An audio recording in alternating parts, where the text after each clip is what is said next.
Hi friends, எல்லாருக்கும் வணக்கம். Welcome back to my channel. இன்றைக்கி நம்மளோட சேனலில் நம்ம வந்து சிக்கன் சால்னா வந்து எப்படி பண்ணலான்னு தாங்க பார்க்க போகிறோம். ரொம்ப டேஸ்டியாக இருக்கும். பரோட்டா, சப்பாத்தி இதுக்கெலாம் ரொம்ப சூப்பராக இருக்கும். நம்ம வந்து சிக்கன் சால்னா இப்போ எப்படி பண்ணலான்றதை பார்த்துடலாம். இன்றைக்கி வந்து நான் குக்கரில் பண்ணுறதுனால குக்கர் வந்து அடுப்பு ஹீட் ஆனதுக்கப்புறமா குக்கர் வச்சுக்கோங்க. குக்கர் வந்து கொஞ்சம் ஹீட் ஆனதுக்கப்புறமா ஒரு அரை கப் அளவுக்கு வந்து எண்ணெய் சேர்த்துக்கோங்க. ஏன்னா சால்னா அப்படின்னாலே கண்டிப்பாக எண்ணெய் வந்து அதிகமாக இருக்கணும். அதனால தான். அப்படி இல்லைன்னா நீங்கள் சிக்கன் மட்டனில் பண்ணுறீங்க அப்படின்னா அதில் வந்து அதிகமாக வந்து கொழுப்பு சேர்த்துக்கோங்க. ஏன்னா கொழுப்பு அதிகமாக சேர்க்கும் போது வந்து டேஸ்ட் ரொம்ப நல்லாயிருக்கும். எண்ணெய் ஹீட் ஆனதுக்கப்புறமா 2 துண்டு பட்டை, 2 கிராம்பு, 2 ஏலக்காய், ஒரு அரை டீஸ்பூனுக்கு வந்து சோம்பு, ஒரு பிரியாணி இலை இதெல்லாம் வந்து சேர்த்துருக்கேன். இதெல்லாம் கொஞ்சம் நல்லா பொரிஞ்சு வரட்டும். பொரிஞ்சு வந்ததுக்கப்புறமா பெரிய வெங்காயம் 2 வெங்காயம் வந்து கட் பண்ணி வச்சுருக்கேன். அதை நம்ம வந்து சேர்த்துக்கலாம். வெங்காயம் பார்த்தீங்கன்னா நல்லா சாஃப்டாக வதங்கி வரணுங்க. ஸோ அது வரைக்கும் நம்ம வந்து வெயிட் பண்ணலாம். நம்மளோட சேனலில் நீங்கள் தான் ஃபஸ்ட் டைம் பார்க்குறீங்கன்னா மறக்காமல் நம்மளோட சேனல் வந்து சப்ஸ்கிரைப் பண்ணிடுங்க. பக்கத்தில் பார்த்தீங்கன்னா குட்டியாக ஒரு பெல் ஐக்கான் இருக்கும், அதையும் கிளிக் பண்ணிடுங்க. உங்களுக்கு பார்க்கும்போது நல்லா தெரியும் வெங்காயம் வந்து நல்லா சாஃப்டாக வந்து வதங்கி வந்திருக்கு. வெங்காயம் வதங்கினதுக்கப்புறமா ஒரு 2 தக்காளி வந்து நான் கட் பண்ணி வச்சுருக்கேன். நம்ம அதையும் சேர்த்துடலாம். தக்காளி சேர்த்துட்டு தக்காளியும் வெங்காயமும் கொஞ்சம் நல்லா மசிஞ்சு வரதுக்காக கொஞ்சமாக வந்து உப்பு சேர்த்துக்கிறேன். இப்போ வந்து உப்பு சேர்த்துக்கோங்க. ஃபைனலாக வந்து நம்ம குழம்பு கூட்டி வைக்கும்போது லைட்டாக நீங்கள் செக் பண்ணி பார்த்துட்டு உப்பு தேவைன்னா நம்ம சேர்த்துக்கலாம். நான் இப்போ வந்து ஓரளவுக்கு கம்மியாக வந்து சேர்த்துருக்கேன். உப்பு சேர்த்துட்டு நல்லா கலந்து விட்டு ஒரு மூடி போட்டு மூடி வச்சிட்டிங்க அப்படின்னா தக்காளி வந்து ஈஸியாக வந்து நல்லா மசிஞ்சு வெந்து வந்துடும்.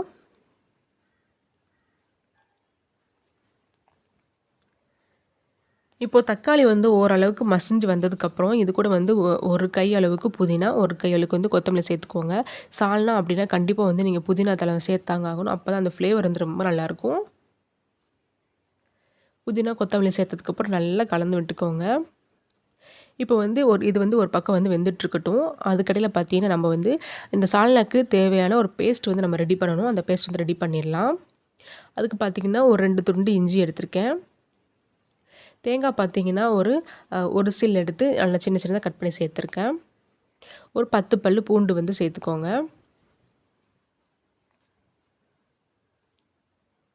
இது கூடவே சின்ன வெங்காயம் ஒரு 10 வெங்காயம் வந்து சேர்த்துக்கலாம். 10 முந்திரி பருப்பு வந்து நம்ம சேர்த்துக்கலாங்க. முந்திரி பருப்பு சேர்க்கும்போது நல்லா ரிச்சாக வந்து அந்த ஃப்ளேவர் வந்து கிடைக்கும். உங்கள்கிட்ட இருந்தால் சேர்த்துக்கோங்க, இல்லைனா நீங்கள் அவாய்ட் பண்ணிக்கலாம். இது கூடவே பார்த்திங்கன்னா 1 டீஸ்பூனுக்கு வந்து நான் வந்து கசகசா வந்து சேர்த்துக்கிறேன். முந்திரி பருப்பு இல்லாதவங்க ஒரு 1.5 டீஸ்பூனுக்கு வந்து கசகசா வந்து சேர்த்துக்கோங்க. இது கூடவே ஒரு அரை டீஸ்பூன் அளவுக்கு வந்து மிளகு வந்து சேர்த்துக்கலாம். 3/4 டீஸ்பூன் அளவுக்கு வந்து சோம்பு, 3/4 டீஸ்பூன் அளவுக்கு வந்து ஜீரகம் இதெல்லாம் சேர்த்துக்கலாம்.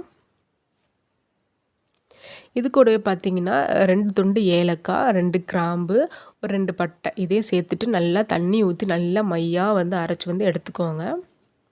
இப்போ பாருங்கள் தக்காளி, வெங்காயம், புதினா, கொத்தமல்லி தழை எல்லாம் சேர்ந்து நல்லா வந்து வெந்து வந்திருக்கு.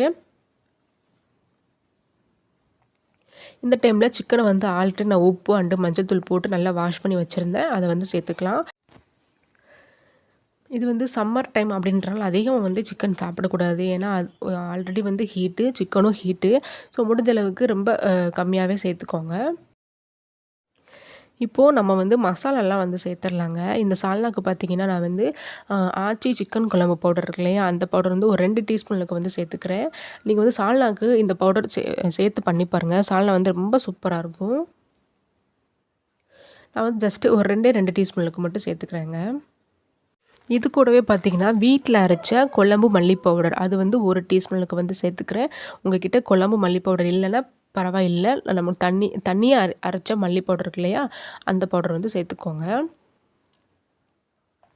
இப்போ இதை வந்து நல்லா மிக்ஸ் பண்ணதுக்கப்புறமா நான் வந்து ஃபைனலாக கலருக்காக வந்து நான் வந்து காஷ்மீரி சில்லி பவுடர் வந்து 1 டீஸ்பூனுக்கு வந்து சேர்த்துருக்கேன். அப்படி இல்லைனா நீங்கள் நார்மலான இருக்கக்கூடிய சில்லி பவுடர் கூட சேர்த்துக்கலாம். நான் வந்து கலருக்காக மட்டும்தான் காஷ்மீரி சில்லி பவுடர் வந்து சேர்த்துருக்கேன். இப்போ மசாலாலாம் சேர்த்ததுக்கப்புறமா நல்லா மிக்ஸ் பண்ணிக்கோங்க. மசாலா எல்லாமே சிக்கனில் இறங்குற மாதிரி மிக்ஸ் பண்ணிவிட்டு ஒரு 5 மினிட்ஸ் வந்து அப்படியே விட்டுருங்க. ஏன்னா சிக்கனில் இருக்கக்கூடிய தண்ணிலாம் வந்து நல்லா வெளியில் வரணும். அது வரைக்கும் நம்ம வந்து வெயிட் பண்ணலாம்.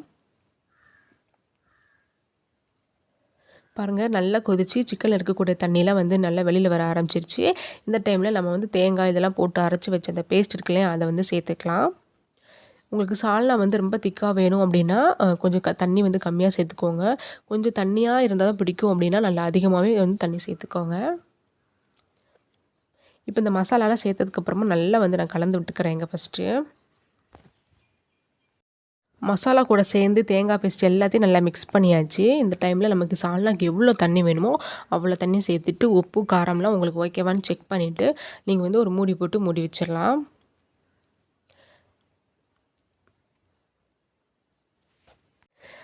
இப்போது நான் ஃபைனலாக பார்த்தீங்கன்னா விளக்கெண்ணெய் இருக்கு இல்லையா, அது வந்து 1 டீஸ்பூன் அளவுக்கு வந்து சேர்த்துக்கிறேன். விளக்கெண்ணெய் சேர்த்தோம் அப்படின்னா சிக்கன் வந்து சாஃப்டாக வேகிறதுக்கு ஹெல்ப்ஃபுல்லாகவும் இருக்கும்.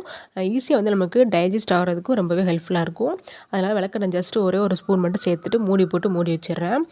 சிக்கன் வந்து ஆல்ரெடி வந்து ஒரு பாதி அளவுக்கு வந்திருக்கு. அதனால் ஒரு 2 விசில் விட்டால் போதும். சிக்கன் வந்து ரெடி ஆகிடும். ஸோ நம்மளோட சால்னாவும் ரெடி ஆயிடும். இப்போ பாருங்கள், பார்க்குறதுக்கே நல்ல கலர்ஃபுல்லாக இருக்குது பார்த்தீங்களா? சிக்கன் வந்து 2 விசில் வந்ததுக்கப்புறம் ஆஃப் பண்ணிவிட்டு அந்த விசில்லாம் காற்றெல்லாம் போனதுக்கப்புறம் ஓப்பன் பண்ணேன். நம்மளோட சிக்கன் சால்னா வந்து சூப்பராக ரெடி ஆயிடுச்சு. நல்லா திக்காக இருக்குது பார்த்தீங்களா? உங்களுக்கு இந்த அளவுக்கு திக்னஸ் வேணும்னா நீங்கள் தண்ணி கம்மியாக சேர்த்துக்கோங்க. இல்லை கொஞ்சம் தண்ணியாக வேணால் இன்னும் கூட நீங்கள் தண்ணி சேர்த்துக்கலாங்க. டேஸ்ட் வந்து மாறாது. இந்த சால்னால சிக்கனுக்கு பதிலாக நீங்கள் எதுவுமே கூட யூஸ் பண்ணாமல் அப்படி பிளெயின் சால்னா கூட நீங்கள் பண்ணலாம். டேஸ்ட் ரொம்ப சூப்பராக இருக்கும்.